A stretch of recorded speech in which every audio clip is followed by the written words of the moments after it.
Hello बच्चों, कैसे हो आप। तो चलिए आज हम शुरू करते हैं क्लास 10 के पॉलिटी का चैप्टर 1। ठीक है, इसका हम सब्जेक्टिव क्वेश्चन सारा पढ़ेंगे और सारा डाउट्स को क्लियर करेंगे। आपको हम ऐसा समझा देंगे, ऐसा पढ़ा देंगे कि दोबारा फिर रटने की ज़रूरत पड़ेगी नहीं, यानी कि कभी रटना ही नहीं। देखिए ये सब चीज़ है, समझने की चीज़ है, इसे आपको कभी रटना नहीं पड़ेगा। अभी से ही तैयारी करके रखिएगा तो बाद में समस्या नहीं होगी। तो चलिए स्टार्ट करते हैं। पहला क्वेश्चन है कि सामाजिक विभाजनों की राजनीति का परिणाम किन किन चीज़ों पर निर्भर करता है, अथवा क्वेश्चन आपका बदल के भी आ सकता है, सामाजिक भेदभाव एवं विविधता की उत्पत्ति कैसे होती है। ठीक है, तो याद रखिएगा हम जिस देश में रहते हैं उसमें बहुत सारे समुदाय रहते हैं, है ना, बहुत सारे जाति के लोग रहते हैं, जाति धर्म के। वे लोग क्या करते हैं ना, वे आपस में उलझ जाते हैं।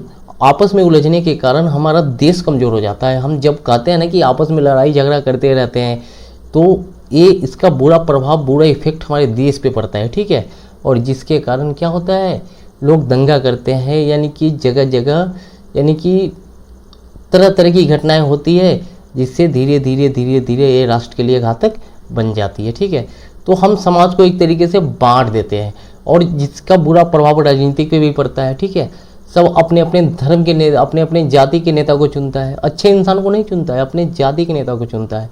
तो याद रखिएगा हमारा सामाजिक विभाजन, ठीक है, हर एक चीज़ को बांट के रख देगा, इसीलिए किसी भी देश के लिए सामाजिक विभाजन अच्छा नहीं है। ठीक है, चलिए समझ में आ गया। तो कैसे लिखिएगा, तो लिखने का तरीका है किसी भी देश के लिए जो अलग अलग जाति धर्म के लोग रहते हैं सब भाई भाई मिलकर रहें और देश को चलाएं और खाए पिए मौज मस्ती करें। ठीक है, क्योंकि आपसी लड़ाई झगड़ा में क्या होता है, हम आपस में लड़ लेंगे, कमज़ोर मेरा देश हो जाएगा। इसीलिए हमें कभी भी समाज का विभाजन करना नहीं चाहिए। ठीक है, चलिए तो मेरा पहला क्वेश्चन कंप्लीट हो गया। ठीक है, चलिए हम आगे चलते हैं। क्वेश्चन नंबर 2 है सत्ता का विकेंद्रीकरण क्या है। देखिए विकेंद्रीकरण का मतलब होता है कि सरकार को एक जगह से न चलाकर उसे अलग अलग यानी कि क्षेत्रों में बांट देना। तो देखिए हमारा सरकार विभिन्न स्तरों पे बटा हुआ है, जैसे कि हमारा देश चलता है केंद्र और राज्य, यानी कि केंद्र और राज्य, तो स्टेट गवर्नमेंट और सेंट्रल गवर्नमेंट ये दोनों मिलकर हमारे देश को चलाती है। तो सत्ता का विकेंद्रीकरण इसी को कहते हैं, जब किसी भी देश को, है ना, अलग अलग स्तरों पे उसे विभाजन कर दिया जाता है तब उसे चलाया जाता है, उसे हम सत्ता का विकेंद्रीकरण कहते हैं।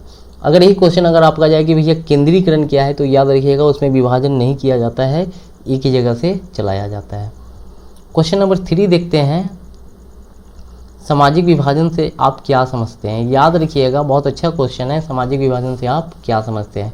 तो जन्म, भाषा, जाति, धर्म के आधार पर प्रत्येक समाज के लोगों में विभाजन होना स्वाभाविक है। ठीक है, इन आधारों पर जब लोग अलग अलग समुदाय में बढ़ जाते हैं तो उसे हम सामाजिक विभाजन कहते हैं। ठीक है, दुनिया के तमाम देशों में सामाजिक विभाजन का आधार अलग अलग है। देखिए हमारे देश में क्या है ना, नहीं देखते हैं कि जो मुस्लिम बच्चे होते हैं उनके लिए मदरसा होता है। ठीक है, अब हिंदू के लिए क्या होता है, गुरुकुल होता है। तो याद रखिएगा विभाजन है, लोग मस्जिद में जाते हैं, जो मुस्लिम होते हैं और जो हिंदू होते हैं कहाँ जाते हैं, मंदिर जाते हैं। मुस्लिम मस्जिद में जाते हैं, हिंदू मंदिर जाते हैं। उसी तरीके से अलग अलग सबका सामाजिक विभाजन है और सब अपना अपना पर्व त्यौहार सब कुछ मनाता है और रहता है। तो ठीक है, उसी को हम क्या कहते हैं, सामाजिक विभाजन। यानी कि समाज है तो एक ही जगह लेकिन अलग अलग जाति धर्म के हिसाब से बटा हुआ है, सब अपनी अपनी, है ना, संस्कृति।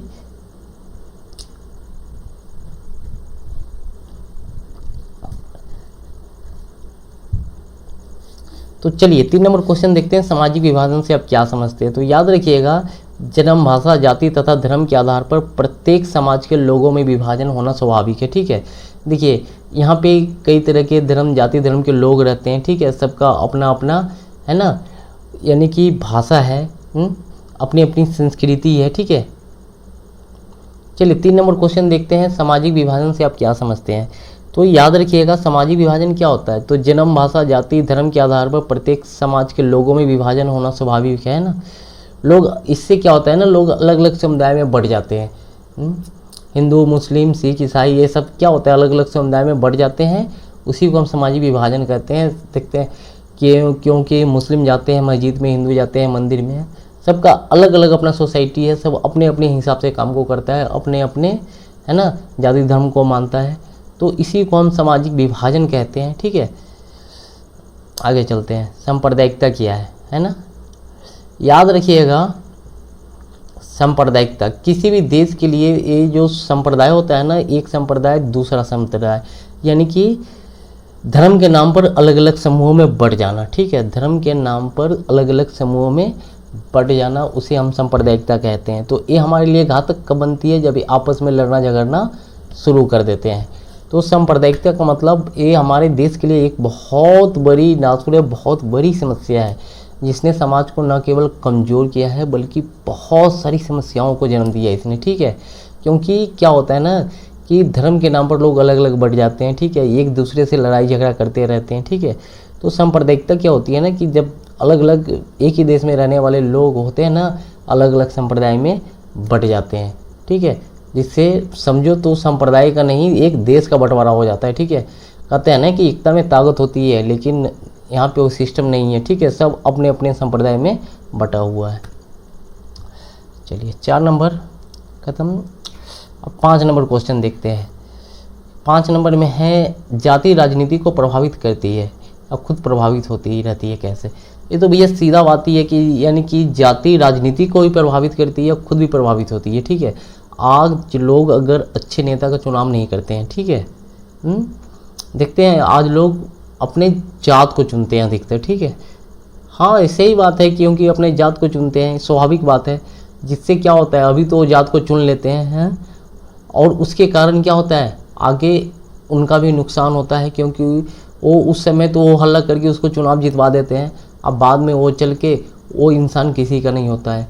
देखिए, अच्छे इंसान को चुनेंगे तभी वो अच्छा करेगा, ख़राब इंसान को चुनेंगे कभी अच्छा नहीं करेगा। और हमारे यहाँ समस्या क्या है, क्योंकि हम जाति के आधार पर नेता को चुन लेते हैं, तो हमारे यहाँ सबसे बड़ी समस्या है जाति और राजनीति। ठीक है, और इससे दोनों प्रभावित होती है। आगे चलते हैं, 6 नंबर क्वेश्चन देखते हैं। ठीक है, नारी सशक्तिकरण से आप क्या समझते हैं? ठीक है, क्वेश्चन नंबर 6 है नारी सशक्तिकरण से आप क्या समझते हैं? तो आपने तो कहावत सुना होगा ना, ठीक है, कि आज की नारियां है ना, आज की लड़कियां लड़कों से कम नहीं है। एक मूवी देखे होंगे आप कि आज की छोरियां छोरों से कम नहीं है, यानी कि आज की महिलाएं वे सारा काम कर सकती है जो एक पुरुष करता है। ठीक है, तो आज नारी सशक्तिकरण का मतलब हो गया कि आज की महिलाएं किसी भी पुरुष से कम नहीं है, आज की महिलाएं वे सारा काम कर सकती है जो एक पुरुष कर सकता है। तो आगे समझ में, आगे चलते हैं। जाति व्यवस्था अब कुछ कमज़ोर पड़ी है, कैसे? जी हाँ, पहले देखिए आज़ादी से पहले हमारे देश की स्थिति बहुत ख़राब थी। अरे नीच जाति वालों को तो लोग बैठने तक नहीं देता था कुर्सी पे, लेकिन अब धीरे धीरे कुछ बदलाव आया है। ठीक है, अब लोग साथ में उठ के बैठते हैं, खाते हैं, पीते हैं, रहते हैं, देखते हैं, ट्रेन से लेके हर एक जगह। ठीक है, अब जाति व्यवस्था कुछ कमज़ोर हो गई है। कमज़ोर कहने का मतलब आप समझिए कि अब लोग उतना जात पात को देखते नहीं है। देखिए नीचे जो हम हाईलाइट किए हैं, साथ बैठने उठने खाने पीने होटल ट्रेन या बसों में साथ बैठना अब एक नॉर्मल बात हो गई है। तो धीरे धीरे धीरे धीरे अब क्या हो रही है, जाति व्यवस्था कमज़ोर हो रही है। चलिए अगला क्वेश्चन देखते हैं, रंग भेद क्या है? तो चमड़ी के आधार पे लोगों के साथ भेदभाव करना, चमड़ी यानी कि काले गोरे के आधार पे लोगों के साथ भेदभाव करना रंग भेद की नीति कहलाती है ना। नेल्सन मंडेला जी ने इसके खिलाफ आवाज़ उठाया था ना। चलिए अगला क्वेश्चन, गरीबी रेखा के नीचे के निर्धारण को लिखे। तो याद रखिएगा, ग्रामीण क्षेत्रों के लिए प्रति व्यक्ति यानी कि प्रति माह 327 रुपये, और शहरी क्षेत्र के लिए कितना है प्रति माह, है ना, कितना 455 रुपये से कम है, तो उसे गरीबी रेखा के नीचे माना जाएगा। आगे चलते हैं, क्वेश्चन नंबर 10। ठीक है, 9 तक कंप्लीट हो गया। क्या सामाजिक विभाजन राजनीतिक शक्ल अख्तियार करता है? जी बिल्कुल, सामाजिक विभाजन है ना राजनीतिक शक्ल अख्तियार करता है। ठीक है, क्योंकि समाज में जब हम विभाजन करते हैं ना, तो उसका सीधा संबंध राजनीतिक पे होता है। कि आपको हम पहले ही बता दिए कि अपने हिसाब से हम बुद्धिजीवियों को नेता नहीं चुनते हैं, हम अपने जात के हिसाब से नेता को चुनते हैं कि मेरा जात बनेगा तो कुछ करेगा, और रियल में ऐसा कुछ होता नहीं है। ठीक है, वो कुछ करता नहीं है। तो सामाजिक विभाजन का राजनीतिक पे है ना प्रभाव पड़ता है, यानी कि राजनीतिक शक्ल वो अख्तियार करता है। ठीक है, आगे चलते हैं। ब्रिटेन ईसाई धर्म के किस भाग का पोषक है? तो याद रखिएगा ब्रिटेन का राजनीतिक है ना दल धर्म के आधार पर बटा हुआ है। ठीक है, ब्रिटेन की स्थिति भी खराब है ना। वहाँ ब्रिटेन में भी अधिकतर क्षेत्र जो है ना अभी भी बढ़ चुके हैं। ठीक है, वहाँ पे कई तरह के, पहला जो ब्रिटेन था पहले वो ब्रिटेन अलग था, लेकिन आज जो ब्रिटेन है वो ठीक है अलग है। पता है ना कि अब ब्रिटेन में कई तरह की आबादी रहती है। ठीक है, पहले ब्रिटेन में एकता थी, लेकिन अब ब्रिटेन में वो चीज़ नहीं रह गई जो पहले वाली। ठीक है, जब हमारे देश में वो लोग आए थे तो उस समय ब्रिटेन में एकता थी, लेकिन अब वो चीज़ नहीं है जो पहले थी। चलिए अगला क्वेश्चन देखते हैं। भ्रूण हत्या क्या है? क्या कानून इसे रोकने में सफल हुआ? कन्या भ्रूण हत्या का मतलब समझ रहे हैं ना, गर्भ में बेटी को मार देना। ठीक है, गर्भ में ही बेटी को मार देना कन्या भ्रूण हत्या है। और याद रखिएगा हमारे देश में ये सफल अभी तक नहीं हुआ है। ठीक है, हमारे देश में सफल, यानी कि देखिए हमारे देश में इसके लिए कानून बनाया गया था, लेकिन उस कानून को सही ढंग से पालन नहीं किया गया, जिसके कारण हमारे देश में ये समस्या अभी तक बनी हुई है, जिसे हम कन्या भ्रूण हत्या कहते हैं। याद रहेगा ना, बेटी को गर्भ में ही मार देना क्या कहलाता है? कन्या भ्रूण हत्या। चलिए अगला देखते हैं। चुनाव में जातीय है ना जातीयता ह्रास की प्रवृत्ति दिखने लगी है। कैसे? हाँ, आज जातिगत आधार पर ही चुनाव होते हैं, दलों का गठबंधन होते हैं। ठीक है, नहीं देखते हैं सैनी जी, यादव जी, कुशवाहा जी। ठीक है, तो आज चुनाव में जातिगत ह्रास देखने को मिलती है, यानी कि जातीयता देखने को मिलती है। लोग अपने जात के हिसाब से ही चुनते हैं। जब चुनाव होता है तो चुनाव में लोग अपने ही जात को चुनते हैं और वही जात आगे चल के धोखा देता है। तो याद रखिएगा जब तक ये जात पात वाला सिस्टम रहेगा तब तक देश का, राज्य का, किसी भी क्षेत्र का भला नहीं हो सकता। जब भी चुनाव आएगा एक चीज़ का आप ध्यान दीजिएगा, लोग अपने अपने जात के तरफ आकर्षित ज़्यादा होंगे। ठीक है, ना कि अच्छे इंसान, कितना भी अच्छा इंसान को लिया उसको लोग वोट नहीं देंगे। देंगे किसको? तो अपने जात को देंगे। ठीक है, तो चलिए चुनाव में यानी कि चुनाव में जातीयता ह्रास की प्रवृत्ति दिखने लगी है, एकदम सही बात है। ठीक है, लोग अपने ही जात को चुनते हैं। ठीक, आगे चलते हैं। लैंगिक असमानता सामाजिक असमानता का एक रूप है। कैसे? है ना, लैंगिक असमानता का मतलब होता है बेटों बेटियों के बीच असमानता, यानी कि भैया बेटा जन्म लेगा, ठीक है, वो उसको जो मने सो करेगा, पढ़ेगा लिखेगा, जाएगा बेंगलोर पढ़ेगा, दिल्ली पढ़ेगा, ठीक है, हैदराबाद पढ़ेगा, लेकिन बेटी क्या करेगी? बेटी 12th करेगी, ग्रेजुएशन करेगी और उसको हम ब्याह करा देंगे। तो भैया अभी भी तो लैंगिक असमानता देखने को देखिए, अभी हद तक कुछ सुधार हुआ है। ठीक है, हमारे देश में बहुत हद तक सुधार हुआ है, लेकिन उतना अच्छा भी सिस्टम अभी बहुत सारे क्षेत्रों में जाके देखिए बेटे और बेटियों के बीच भेदभाव किया जाता है। अधिकतर लोग अपनी बेटियों को पढ़ने के लिए नहीं भेजते हैं कहीं। ठीक है, उनके घर की कठपुतली उनको शुरू से ही समझा दिया जाता है कि बेटा ज़्यादा पढ़ना नहीं है, ज़रूरत के हिसाब से पढ़ लो, घर में ही रहो। ठीक है, घर का काम करना है ना, बच्चे को खिलाना, बच्चे को जन्म देना, यही सब काम है, वंश को आगे बढ़ाना। तो आज भी लैंगिक असमानता देखने को मिलती है। जो छूट बेटों को दिया जाता है वो छूट बेटियों को नहीं दिया जाता है। आगे है सामाजिक विविधता राष्ट्र के लिए कब घातक बन जाती है? क्वेश्चन बहुत अच्छा है। सामाजिक विविधता राष्ट्र के लिए कब घातक बन जाती है? याद रखिएगा सामाजिक विविधता राष्ट्र के लिए तब घातक बनती है जब एक ही समाज में रहने वाले लोग आपस में लड़ना झगड़ना शुरू कर देते हैं, तब ये राष्ट्र के लिए घातक बन जाती है। याद रहेगा कब घातक बन जाती है? जब, याद रखिएगा, भारत में जाति धर्म संस्कृति भाषा आदि की विविधताएं तो पाई ही जाती है, लेकिन है ना कुछ स्वार्थी लोग होते हैं, ठीक है, जो सब चीज़ को, हर एक इंसान को एक दूसरे से लड़वा देते हैं। ठीक है, और ये पूरा क्या प्रचंड रूप ले लेता है जिससे नुकसान राष्ट्र को होता है। तो सामाजिक विविधता राष्ट्र के लिए घातक बन जाती है। ठीक है, ये कहना गलत नहीं है। अलग अलग जाति धर्म के लोग रहते हैं ना, अब क्या करते हैं नहीं देखते हैं, कभी कभी आपस में लड़ लेते हैं, लड़ने झगड़ने के कारण कई तरह की फोर्सें बुलाई जाती है। ठीक है, आखिर क्यों लड़ रहे हो? इससे नुकसान तो देश का हो रहा है ना, देश की छवि खराब हो रही है।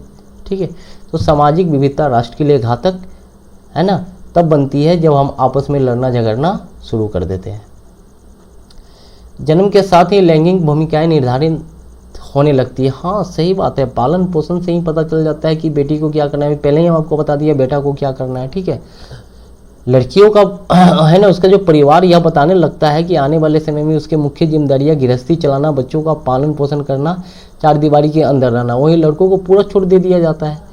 तो जन्म के साथ ही लैंगिक भूमिकाएं निर्धारित होने लगती है, ठीक है। एक कहना गलत नहीं है। बेटा के बारे में बड़े बड़े सपने देखने लगते हैं, एफडी करो, ये करो, वो करो, बेटा को फलाना जगह डॉक्टर बनाना है, इंजीनियर। बेटी के लिए कुछ नहीं। हाँ पैसा उसके लिए भी रखा जाता है, लेकिन वो पढ़ने के लिए नहीं, उसके शादी करने के लिए, ठीक है। तो यहाँ पे जन्म के साथ ही बेटे और बेटियों के बीच लैंगिक है ना असमानता देखने को मिलती है। चलिए, तो ये पॉलिटी का चैप्टर 1 आपका ख़त्म हुआ। आगे फिर हम अगला वीडियो लेके आएंगे, ठीक है। तो तैयारी कीजिए जम के, ठीक है। जम के तैयारी कीजिएगा तो एग्ज़ाम अच्छा से जाएगा। जब एग्ज़ाम अच्छा से जाएगा तो मार्क्स अच्छे आएंगे, ठीक है। तो चलिए मिलते हैं फिर नेक्स्ट वीडियो में।